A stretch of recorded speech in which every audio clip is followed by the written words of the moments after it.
뉴스 속 법률 이슈를 탈탈탈 털어보는 변호사들의 조찬 파티. 조찬 파티의 품격 있는 주인공 두 분. 정태원 변호사 나오셨고요. 안녕하십니까? 네, 안녕하십니까? 정태원 변호사입니다. 구정물 변호사 이번에도 함께 하십니다. 안녕하십니까? 안녕하세요. 구정물 변호사입니다. 자, 비가 억수같이 쏟아졌습니다. 나오신데 괜찮으셨습니까? 예, 모든 큰 길이 다 막혀서 골목길로 찾아갖고 왔는데 예. 한 20분 이상 더 걸렸습니다. 운전 직접 하시지 않습니까? 그렇습니다. 예, 직접 했습니다. 예, 고생하셨습니다. 예. 네, 저도 택시를 타고 왔는데요. 예. 생각보다 훨씬 많이 막히더라고요. 택시기사도 힘들하지 않던가요? 네, 힘들어하셨습니다. 예, 그러니까 얼마나 걸리셨어요? 평소보다? 저는 평소보다 저도 한 2배 정도 걸렸습니다. 저는 새벽 5시에 출발했거든요. 네, 거의 잘못했으면 저 지각할 뻔했어요. 2시간 가까이 걸렸는데. 예. 예. 하여튼 빗길 지금 이제 한창 출근 시간대니까 특히 네. 그 직접 그 자가용 운전하시는 분들은 예, 많이 유의를 하셔야 되겠습니다. 조심하셔야 되고요. 예. 네. 자, 변호사들의 조찬 파티 본격적인 이야기 메뉴 펼쳐보겠습니다. 먼저 어제부터 지금까지도 실시간 검색어에 오른 내용입니다.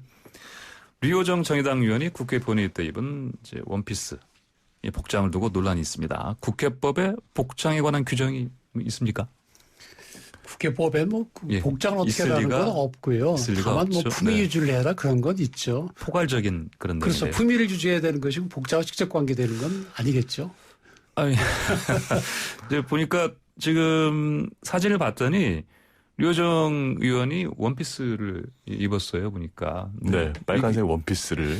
이게 이를테면 국회의원에서 품위 유지 규정 이 부분에 포괄적인 이런 조항에 위배가 되는지 하여튼 뭐 의견이 갈릴 것 같은데. 그러니까 이제 이거를 이제 보는 예. 어떤 기준으로 봐야 되는 게 문제거든요. 예. 근데 직업에 따라 가지고는 어떤 특정한 의사가 요구되는 게 있습니다. 군인이라든지 경찰관이라든지 또는 그 종교인이라든지 또 우리는 법가이지 그런 경우에는 의상이 요구가 되죠.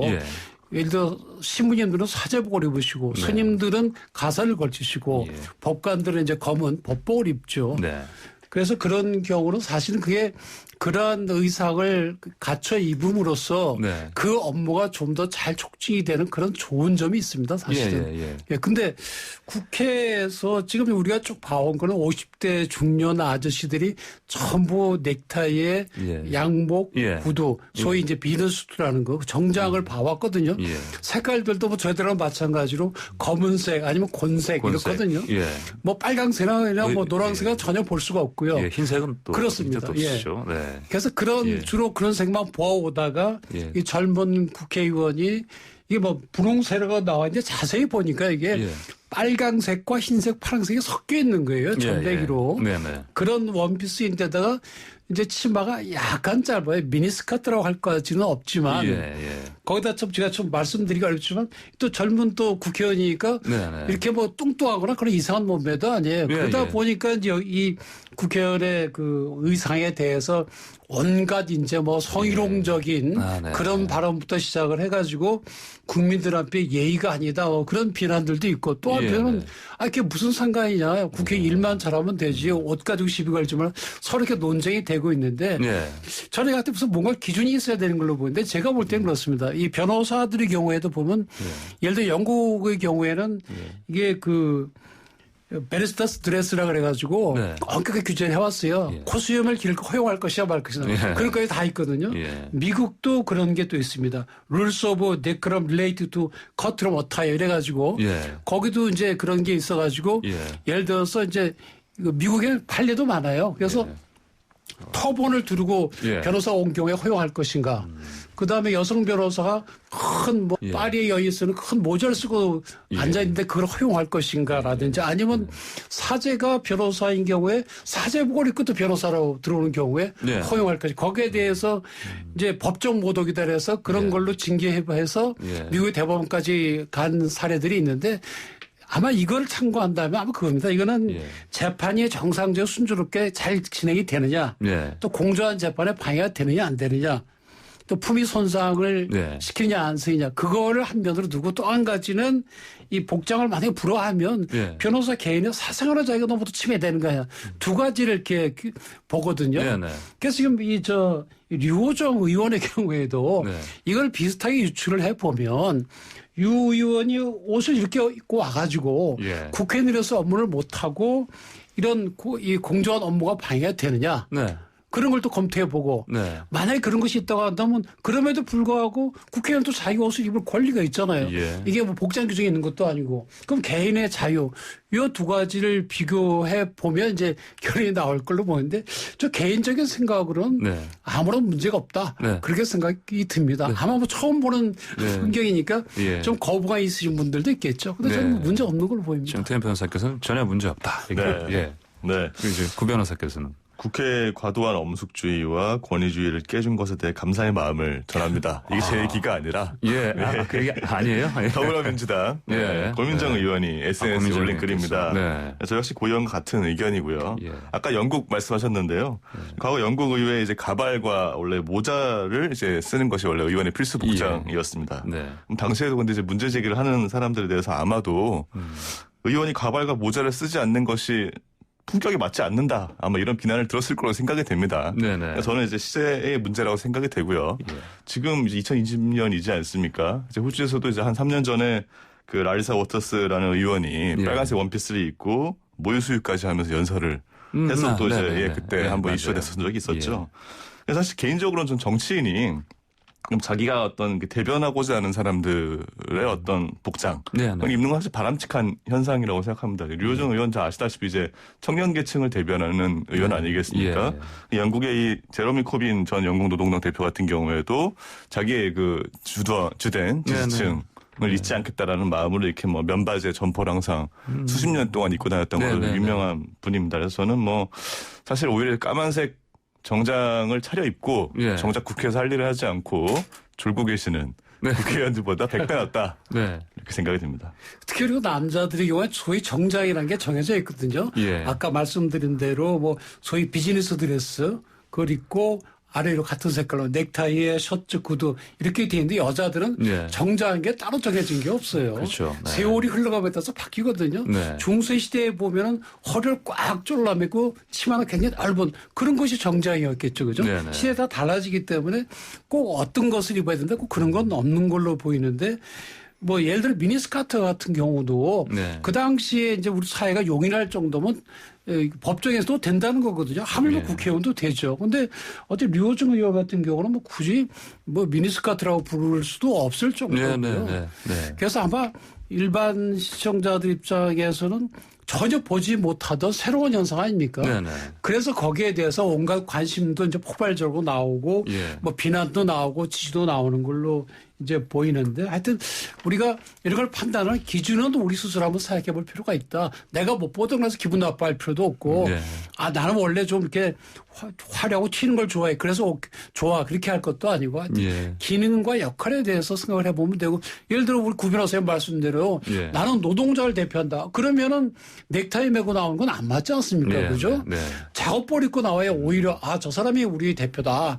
그런 생각이 들겠죠. 네, 그러니까요. 근데 사실 이런 논란이 처음이 아니지 않습니까? 이전에 또 2003년이었죠. 당시 유시민 당시 국민개혁정당 의원 뭐 이른바 백바지라고 네, 그 바지 입고 나오셨고 그다음에 또 이전에 강기갑 전 국회의원도 네네. 복장이 그 한복 입고 다니시니까 예. 이런 것들을 봐서는 뭐 물론 그때 유시민 당시 의원의 그 바지는 지금보다 훨씬 더 논란이 컸죠. 어떻게 기억하십니까? 그러니까 강기갑 의원의 경우에도 한복이니까 그건 우리식 정장이라고 우길 수가 있지만 그때 유시민 의원 같은 경우 벌써 뭐 근 20년이 다 됐는데 저도 그때 뭐 깜짝 놀랐어요. 이 하얀 면바지에 소위 백바지라는 거, 그 다음에 위에도 흰 티셔츠에 위에는 청 재킷. 그러니까 무슨 그 당시에 유행하던 20대 소위 그 공부 안 하고 노는 애들 그런 스타일을 하고 나왔거든요. 근데 그 당시만 하더라도 이게 사실 우리 보수적인 그런 그 전통에서 조금씩 자유로워질 때 되거든요. 그때 노무현 대통령 초기 아닙니까? 그러니까 여야 할 거 없이 아, 저 사람 저런 차림으로 하는 거는 같은 그 창피하다. 그래서 그날 국회의원 선서하는 날인데 못했어요. 예. 그래서 그 다음날 유시민 의원이 이제 정정하고 나와서 이제 해결이 됐는데 예. 그때만 하더라도 지금보다 훨씬 더 덜 개방적이었다 싶은 생각이 들고요. 네. 근데 그때는 또 같은 국회 대부분 남자였으니까 네. 같은 남자를 못 참겠다 그랬던 것 같은데 이번에 유 의원 같은 경우는 또 여성이고 하니까 다른 국회의원들이 뭐 왜 네. 그런 옷 입고 왔냐고 뭐 네. 문제 삼는 분은 없는 것 같아요. 만약에 요즘 지금 당장 같은 복장에 뜬 남성 국회의원이 나타난다. 그럼 어떨 것 같습니까? 저는 글쎄요, 뭐, 예. 충분히 지금 상황을 봤을 때는 뭐, 물론 이슈는 되겠습니다만, 뭐, 용인될 수 있지 않을까 생각이 되고요. 예. 사실, 방금 말씀하신 것처럼 그 당시에도 이제 유인 같은 게 논란이 됐었는데, 이제 문제는 뭐냐면, 그때하고 지금하고 차이점이 있는 게, 예컨대 류호정 의원 같은 경우에는 사실 지금 성희롱성 댓글이 지금 굉장히 많이 달려서 예, 곤혹을 예. 치르고 있지 않습니까? 예, 네. 근데 류 의원이 얼마 전에 그 정장을 입고 왔을 때도 사실은 성희롱성 댓글이 달렸어요. 그러니까 차이점은 뭐냐면 유 의원은 옷을 정장으로 바꿔 입음으로써 선서를 할 수 있었다는 것이고 사실 지금 류호정 의원 같은 경우에는 어떻게 사실 복장을 입든 간에 계속 이런 댓글이 달리고 있는 게 이제 문제인 것 같아요. 저는 사실 이 현상이 어떻게 보면 좀 전형적인 젊은 여성 정치인에 대한 네. 어떤 폄하 현상이 아닌가 네. 이런 생각이 듭니다. 92년생이거든요. 최연소입니다. 네, 네. 그래서 네, 지금 네. 류 의원 말 맞다나 예. 정장을 하고 양복 입고 왔더니 무슨 어린애가 정장을 하냐고 예. 또 그렇게 또 논리된다는 거예요. 그래서 예. 우리 구 변호사의 말씀대로 네네. 아니 무슨 애가 국회의원 아니야 하는 이런 생각까지 혹시 깔려 있는 것이 네네. 아닌가. 네. 근데 우리 그런 생각 좀 버려야 될 걸로 보입니다. 예. 나이가 많다고 꼭 훌륭한 지혜가 있는 건 아니거든요. 네네. 저 오히려 젊은 분들이 국가를 잘 이끌어 나갈 수도 있고 하니까 네. 그 사람 하나하나의 행동이라든지 국회에서 예. 어떤 일을 하는지 그걸 봐야지 이렇게 외모에 너무 치중하는 건 우리 판단을 좀 흐리게 할 위험이 있는 걸로 보입니다. 네, 알겠습니다. 자, 오늘 조찬 파티 다음 메뉴 만나보겠습니다.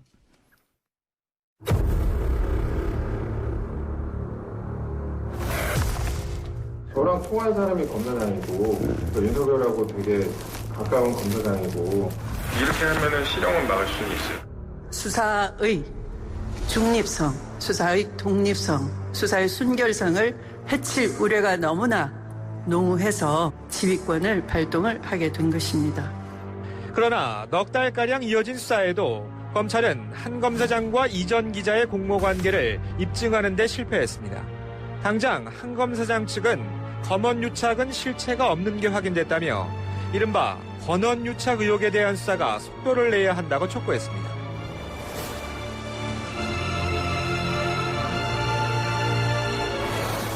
네, 지금 들으신 대로 이제 검언 유착 의혹 관련한 여러 가지 논란이 많습니다. 아직까지. 검찰이 이동재 전 채널A 기자를 재판에 넘겼습니다. 적용된 혐의가 일단 뭐죠? 일단이 어제가 바로 이제 그 구속된 이동재 전 기자의 그 구속기한 만료일이었습니다. 그래서 재판에 넘겨진 것이고요. 적용된 혐의는 이제 강요미수로 강요미수 되어 있습니다. 그래서 검찰이 밝힌 이제 공소사실 요지를 보면 이전 기자와 그다음 이전 기자의 후배인 백모 기자가 공모해서 지난 이제 2월하고 3월쯤에 이철 그 전 밸류 인베스트 코리아 대표한테 편지라든지 뭐 만남 또 수차례 연락을 통해서 유시민 이사장에 대한 비리를 털어놓지 않으면 본인은 물론 가족까지 검찰 수사를 받게 될 수 있다. 이렇게 협박했다라는 것이 지금 공소사실의 핵심 내용으로 지금 기재되어 있습니다. 아, 그렇군요. 그런데 이전 기자의 공소사실에 이제 한동훈 검사장 공모 여부는 이게 나오지 않았습니다. 그렇죠. 이제 이제 한동훈 검사장과 이동재 채널A 기자가 서로 공모해서 이 범행을 했다는 것이 이제 초기에 이제 이 수사팀의 시각이고 추미애 장관도 이렇게 소위 검언유착에 관한 뭐 상당한 증거가 있다 이런 식으로 주장을 했거든요. 그래서 윤 총장을 사실상 이 사건에서 배제를 했죠. 그래서 우리 초유의 두 번째죠. 두 번째로 장관의 수사지휘권 발동에 따라서 총장이 제외가 되는 그런 극단적인 조치를 취했고 심지어는 담당 그 부장 중앙지검의 부장이 그 한동훈 검사장에 대한 유심칩을 압수수색하러 가서 6탄전까지 벌어지는 초유의 그 광경도 봤는데 결국 현재까지는 한동훈 검사장이 공모를 했다는 증거는 없다는 거죠.